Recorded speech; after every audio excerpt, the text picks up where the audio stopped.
ಬಂಗಾರಮಕ್ಕಿ ಮಾರುತಿ ಗುರೂಜಿಗೆ ಕಿಡಿಗೇಡಿಗಳಿಂದ ಜೀವ ಬೆದರಿಕೆ ಬಂದಿದೆ. ದೂರವಾಣಿ ಮೂಲಕ ಮಾರುತಿ ಗುರೂಜಿಗೆ ಜೀವ ಬೆದರಿಕೆ ಆರೋಪ ಕೇಳಿ ಬಂದಿರುವಂತದ್ದು. ಶರಾವತಿ ಪಂಪ್ ಸ್ಟೋರೇಜ್ ವಿರೋಧಿಸಿ ಗುರೂಜಿ ಹೋರಾಡ್ತಾ ಇದ್ದಾರೆ. ಶರಾವತಿ ಕಣಿವೆಯಲ್ಲಿ ನಿರ್ಮಾಣವಾಗುತ್ತಿರೋ ಯೋಜನೆ ಇದು. ಇದನ್ನ ವಿರೋಧಿಸಿ ಹೋರಾಟವನ್ನ ಮಾಡ್ತಾ ಇದ್ದಾರೆ. ಈ ಹೋರಾಟ ಕೈ ಬಿಡುವಂತೆ ಕಿಡಿಗೇಡಿಗಳು ಜೀವ ಬೆದರಿಕೆಯನ್ನ ಹಾಕಿದ್ದಾರೆ. ಶರಾವತಿ ಪಂಪ್ಡ್ ಸ್ಟೋರೇಜ್ ವಿರೋಧಿಸಿ ಹೋರಾಟ ಮಾಡ್ತಿರುವಂತಹ ಬಂಗಾರಮಕ್ಕಿ ಸಂಸ್ಥಾನದ ಮಾರುತಿ ಗುರೂಜಿ ಅವರು ಒಂದು ಆರೋಪವನ್ನ ಮಾಡಿದ್ದಾರೆ. ತನ್ನ ಮೇಲೆ ಜೀವ ಬೆದರಿಕೆ ಬರ್ತಾ ಇದೆ ಎನ್ನುವ ಕುರಿತಾಗಿ. ಬನ್ನಿ, ಈ ಬಗ್ಗೆ ಸ್ವತಃ ಮಾರುತಿ ಗುರೂಜಿ ಅವರೇ ನಮ್ಮ ಜೊತೆಗಿದ್ದಾರೆ, ಮಾತಾಡ್ತಾ ಹೋಗೋಣ. ಗುರೂಜಿ, ಈಗ ಶರಾವತಿ ಪಂಪ್ಡ್ ಸ್ಟೋರೇಜ್ ವಿಚಾರವಾಗಿ ಮುಂಚೂಣಿಯಲ್ಲಿದ್ರಿ ನೀವು ವಿರೋಧಿಸಿ ಹೋರಾಟದಲ್ಲಿ. ಈಗ ನಿಮ್ಮ ಮೇಲೆ ಜೀವ ಬೆದರಿಕೆ ಬರ್ತಾ ಇದೆ, ಎಲ್ಲಿ ಬಂತು? ಈ ವಿಚಾರಕ್ಕೆ ಸಂಬಂಧಪಟ್ಟಂತೆ ಬಹುಶಃ ಹೋರಾಟಕ್ಕೆ ಆರಂಭಗೊಂಡ ಸಮಯದಿಂದ ನಿರಂತರವಾಗಿ ಈ ವಿಚಾರದಲ್ಲಿ ನಮ್ಗೆ ಅನೇಕ ರೀತಿಯ ಬೆದರಿಕೆಗಳು ಬಂದಿದ್ದಾವೆ, ಅನೇಕ ರೀತಿಯ ಒತ್ತಡಗಳು ಸಹ ಬಂದಿದ್ದಾವೆ, ಆಮಿಷವೂ ಸಹ ಬಂದಿದ್ದಾವೆ. ಆದರೆ ಅದು ಯಾವುದಕ್ಕೂ ಸಹ ನಾವು ಲಕ್ಷ್ಯ ವಹಿಸಿಲ್ಲ. ಅಂತಹ ಯಾವುದ ಬೆದರಿಕೆಗೂ ಸಹ ನಾವು ಲಕ್ಷ್ಯ ವಹಿಸದೆ ನಮ್ಮ ಹೆಜ್ಜೆಯನ್ನು ಹಿಂಸರಿದು ನಾವು ಹೋರಾಟವನ್ನು ಮುಂದುವರಿಸ್ತೇವೆ. ಇದರಲ್ಲಿ ಹಿಂದೆ ಅಧಿಕಾರಿಗಳು ಸಹ ಬಂದ ಸಂದರ್ಭದಲ್ಲಿ ನಮಗೆ ಹಣದ ಆಮಿಷವನ್ನು ಹೇಳಿದರು. ಅಲ್ಲದೆ ಶಿವಮೊಗ್ಗ ನಗರದಲ್ಲಿ ನಮಗೆ ಬರ್ತಾ ಇರುವ ಸಂದರ್ಭದಲ್ಲಿ ವಾಹನ ಅಪಘಾತದ ಒಂದು ಸನ್ನಿವೇಶವೂ ಆಯಿತು. ಅದರ ವಿರುದ್ಧ ನಾವು ಕಂಪ್ಲೇಂಟ್ ಕೊಟ್ಟಾಗ ಕಂಪ್ಲೇಂಟನ್ನು ಸಹ ತೆಗೆದುಕೊಳ್ಳಿಲ್ಲ ಅಲ್ಲಿ.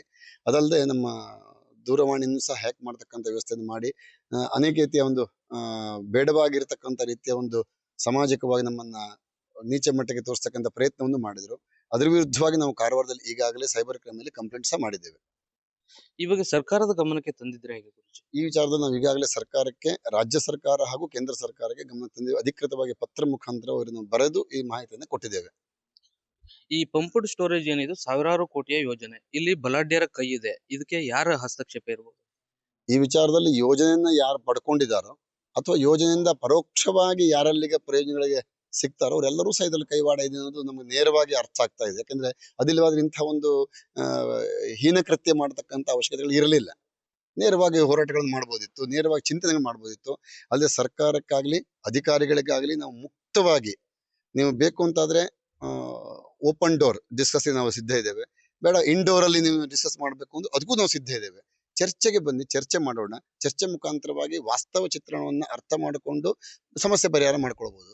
ಅದನ್ನ ಹೊರತುಪಡಿಸಿ ಹಿಂಭಾಗದಿಂದ ಬಂದು ಈ ರೀತಿ ಮಾಡ್ತಕ್ಕಂಥ ಕೆಲಸ ಒಳ್ಳೇದಲ್ಲ. ಇಷ್ಟು ಬಂಗಾರಮಕ್ಕಿ ಸಂಸ್ಥಾನದ ಮಾರುತಿ ಗುರೂಜಿ ಅವರ ಅಭಿಪ್ರಾಯವಾಗಿರುವಂತದ್ದು. ಏನು ಶರಾವತಿ ಪಂಪ್ಡ್ ಸ್ಟೋರೇಜ್ ವಿರೋಧಿಸಿ ಹೋರಾಟವನ್ನ ಕೈಗೊಂಡ ಬಳಿಕ ಮೊದಲು ಅಪಪ್ರಚಾರವನ್ನ ಮಾಡಿದ್ರು, ಆನಂತರ ಹಣದ ಆಮಿಷವನ್ನ ನೀಡಿದ್ರು, ಈಗ ಕೊಲೆಯ ಬೆದರಿಕೆಯನ್ನು ಕೂಡ ಮಾಡ್ತಾ ಇರುವಂತದ್ದು. ಈ ಕುರಿತಾಗಿ ಈಗಾಗಲೇ ಸರ್ಕಾರದ ಗಮನಕ್ಕೂ ತರಲಾಗಿದೆ, ಪೊಲೀಸ್ ಇಲಾಖೆಗೂ ದೂರು ನೀಡಲಾಗಿದೆ.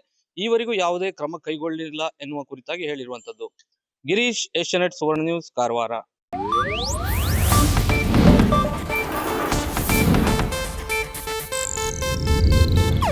ಇದು ಏಷ್ಯಾನೆಟ್ ನ್ಯೂಸ್ ನೆಟ್ವರ್ಕ್ ಪ್ರಸ್ತುತಿ.